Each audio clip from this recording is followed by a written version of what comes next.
Ito nga pala ang aking mga kaganapan. Ito nga ng Friday. Late na ang pag-post. At nagbihis na nga rin pala muna ako din ng aking mga susuotin para nga ni sa aming gagawin na sayaw. At pagkatapos nga hindi na magbihis, nag-practice muna ako din ng aming sayaw. At para nga ni hindi ako pamali-mali. At kinuha ko na nga rin pala din yung aking mga accessories para nga ni mas paging maangas yung aking outfit. At hindi nga ni pala sa akin na rin accessories na ari at gawa ng aray kay Kuya Ilo. At ito yung aking hiniram lang. At nilagay ko na nga lang pala dito yung ibang accessories tulad nga ni ring towel at saka pala na rin sunglass. At nagpalit na nga rin pala muna ako din ng pants gawa ng baka nga ni ako hindi papasukin sa gate. At pasok na nga rin pala ako na rin sa school at ako'y late na.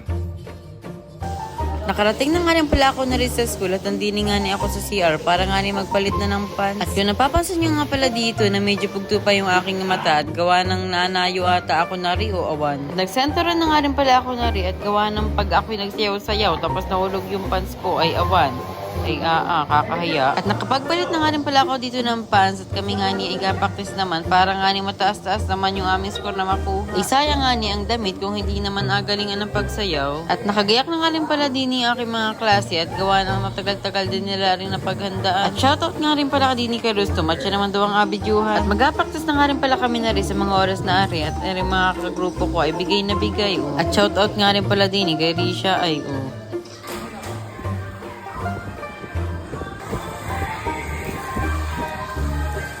At pupunta na nga rin pala kami na rin sa stage, dun nga ni sa aming pagsayawan. At umuna nga rin pala kami na rin pagpunta dun sa stage para nga ni ma-practice na namin yung aming sayaw. Para malaman na rin namin yung kanya-kanya naming pwesto. At tapos na nga rin pala kami na rin makapagsayaw at ipopost ko na nga lang pala din sa page ko yung aming sayaw. At pagkatapos na nga rin naman namin din magsayaw ay nagawa naman ako din ng aking assignment at hindi na nagawa nung kinagabihan at todo practice. At napansin ko nga rin pala din yung mga damit ng aking mga klase, mga kupol.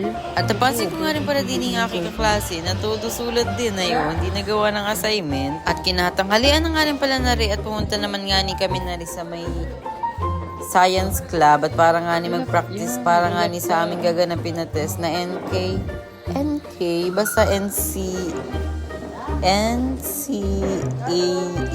Yun, basta yun. At shoutout nga rin pala din kay Janet at yan daw ay lagi nanonood ng vlog ko. Ay di salamat. Nakahanap na nga rin pala ako din ng aking pwesto at katabi ko nga ni Dina ay si Risha at saka si Kim.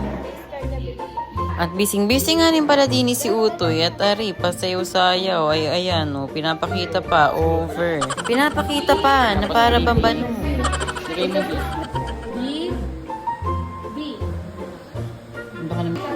Imbis nga yung magawa ay puro nga ni video rin si Utoy. Tingin-tingin din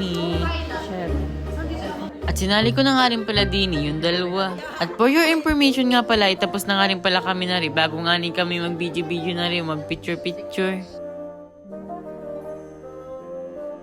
Habang wala nga rin kami ginagawa din isa naman din maraming nakahalwat-halwat ay pare rin nagasayaw. At pagkatapos nga rin pala namin mag-practice din sa NK, binalik na nga rin pala namin din yung aming laptop na ginamit. At pagkabalik na nga rin pala namin dito ng room, ay nakita ko nga rin din si Lency na nasa CR, ay agulatin niya daw din yung kasama niya. At kinahapunan na nga rin pala na rin at nagkaroon lang kami ng kaunti ang open forum. At dito nga marami nga nagkaiyakan at marami din nagkaaminan. At yun nga, marami. At dito ko na nga rin pala tapos na rin video na rin. At maraming salamat nga rin sa inyong panonood. At yun lamang nga rin sa araw na rin. Bye-bye!